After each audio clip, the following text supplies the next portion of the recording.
Après l'écoute active, nous allons voir la communication non violente, dite CNV, développée par Marshall Rosenberg.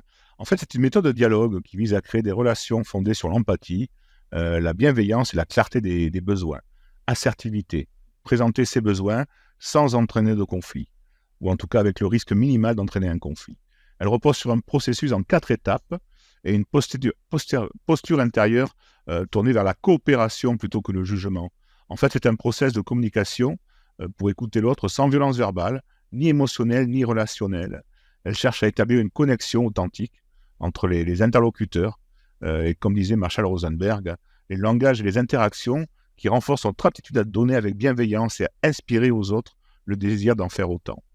Les caractéristiques, l'intention de connexion, l'empathie, la responsabilité émotionnelle, la clarté des besoins, la formulation constructive, c'est-à-dire il n'y a pas d'agression, l'autre ne se sent pas agressé, il comprend les besoins de l'autre, mais il ne se sent pas agressé dans cette compréhension.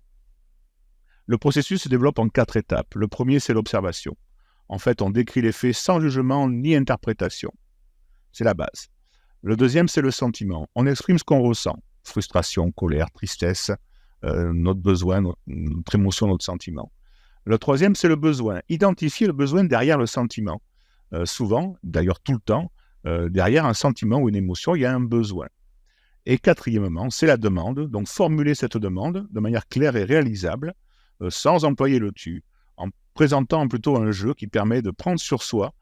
C'est un processus qui permet de sortir des automatismes de reproche ou de défense pour un espace de dialogue respectueux et constructif. Voilà, je vous souhaite une très très belle journée et je vous dis à très bientôt. Au revoir.